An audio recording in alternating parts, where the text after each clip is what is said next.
Hi everyone, I'm here today with an iCrafter apron box card. So this makes a box that looks like an apron and it's got lots of fun pieces that can be used for all kinds of things. So we're going to talk about some different ideas with it.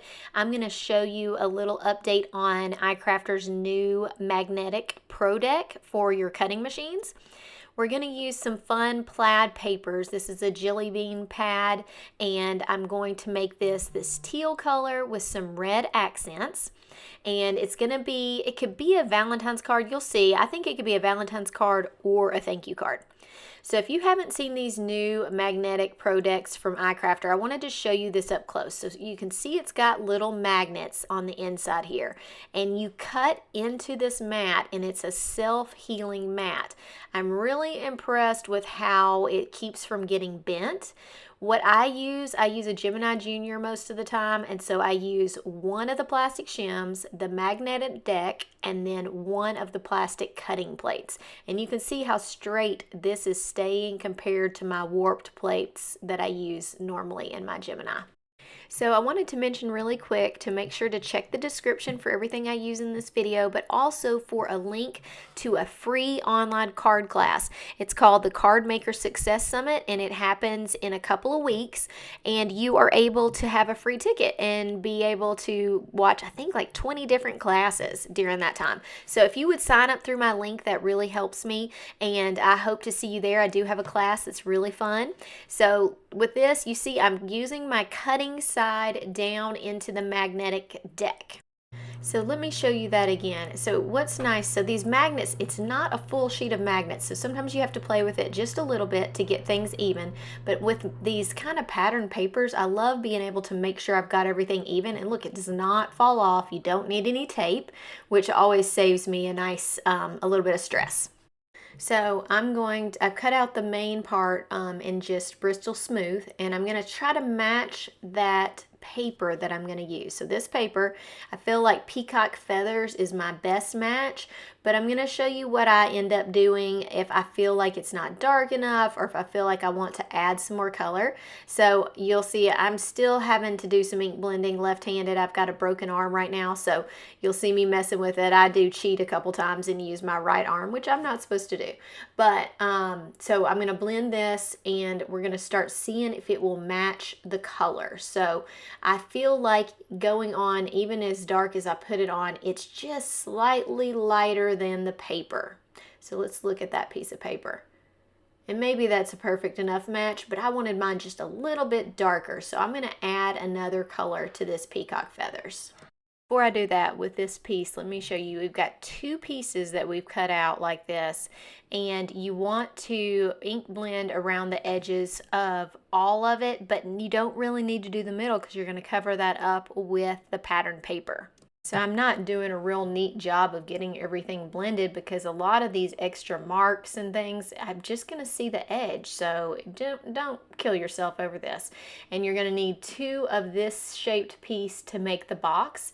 And then I'm also going to ink blend some for the back of the pocket on the front of the apron. And I'm going to go ahead and ink blend the little piece that goes inside the apron to hold all of the fun things that you can add to this little box. So I'm going to ink blend that. You don't have to, it's inside the box, but I just like things to match. So I'm going to show you what color we add to this so you can see how I made it a little bit darker. For my front pocket, I cut a part of this die. You see the arrow? I cut this apart. So if you look at this, I just went along with the score lines were. This is the part that makes the side of the box, and it's a little bit bigger than the square that is included in this set. So I love cutting this piece and making the back of my pocket, and then I use the square included with the piece, and that is going to be the pattern paper that's the front of the pocket.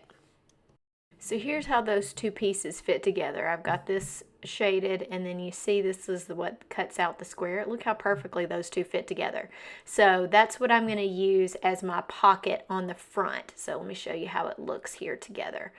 Got this done in here, and it just makes a cute little pocket. And you don't have to put something behind that, but I just like how it looks because if you got two of the same color together, pattern paper wise, it just doesn't make it show up as well. I really like how it pops up. And you know, I was talking to you earlier about adding some, making this a little bit darker, so I felt like it matched better. So I'm going to use black soot very carefully, and we're going to put it on all these parts. I'm not as worried about the part that goes in the middle, which is that long rectangle piece, but I definitely am worried about the front, and I'm really tapping my brush off. I have a black soot that has just a lot of ink in it, so I'm always very careful not to use too much, or you're just going to make it black. So really tap it off on your mat and then slowly go in and add some depth to this. So look how this not only makes it darker, but I feel like it just really gives it a good, amazing look that just really sets off your project.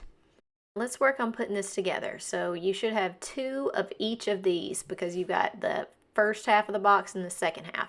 So I'm going to add my pattern paper on the front of this apron. I did go back on the pattern paper and around the edges, gave it a little distressed look by ink blending a little bit of the peacock feathers on it. Arrow is going to point to where I did just very, very light ink blending on the edges. So we're going to get our pieces of pattern paper. We need our front apron on, and we need the side panel. You could leave the side panel one color, but remember I did not ink blend all the way down on the side panel, so I want to make sure I'm covering that up with this little square. So this is the square that I'm also using as part of the pocket on the front of the apron, but it's made to fit on this side of the box. So you can see here that I have both of these done, and now I'm going to look at these score lines. I'm sorry, I have to hold this up to my face, which is a little hard to see through the camera, and I'm going to use a bone folder to kind of really press that. This also has a score line, this little tab, and this tab is where you're going to glue things. So did I have to ink blend that? Of course not, but it was pretty much, it was just a little easier to get it done that way. So here's half the box. Now let's look at how we get this together. I'm going to go ahead and punch these holes out because I'm going to put a little apron string in here.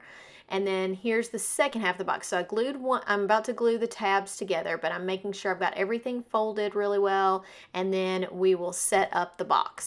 So here is how it looks. You see how these 2 tabs are where the glue points are going to be. So I'm going to glue that. I think the easiest way to do this is really just to hold it together once you've got your glue there, because otherwise you would smush your box. So I'm going to do one side at a time and hold my glue together.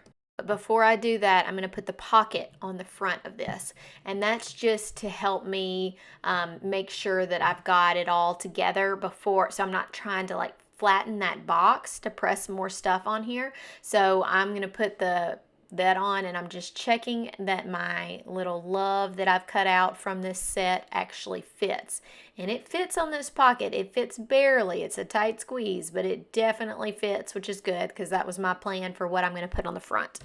And for this love, I'm just going to use a coordinating cardstock color, and I'm going to put 2 levels of white cardstock behind each one so that it sticks up a little bit more. So I've already glued 2 of the pieces of white of this L together so it's kind of thick, and then I'm going to add it to my red one. I'm going to use some glossy accents to really make this love stand out. But with this card, we talked about some different ideas for an apron card. So with this card, I feel like you could do it as a Valentine card because of the love sentiment, but I also feel like it could be a thank you card. I kind of thought that it might be nice for a thank you card, for a Mother's Day card, for a Father's Day card, depending on colors that you use. But I think the love, I don't know that I'm going to use this as Valentine's. I think I might actually use it as like a thank you for somebody who's made food for me or brought me something. So I think you have a lot of different options with this set. And I will tell you that I did cut all of the little utensils out of holographic paper, which looks really cute, very hard to photograph, so that's what it's cut out of. I didn't go over the die cutting of that because we've already talked about die cutting. So let me show you what the final project looks like. Here it is. I just love how it turned out. I did add some fun twine up at the top and a bow just to kind of add a little bit of extra red detail to it. So I hope that you love this card. Make sure that you check the list in the description for all of the products that I used. And also remember, there's that free ticket to the Card Maker Success Summit, and that link will be in the description as well. Thanks so much, guys. If you hadn't done it yet, make sure you hit the subscribe button, and I hope to see you back on my channel again soon. Thanks. Bye.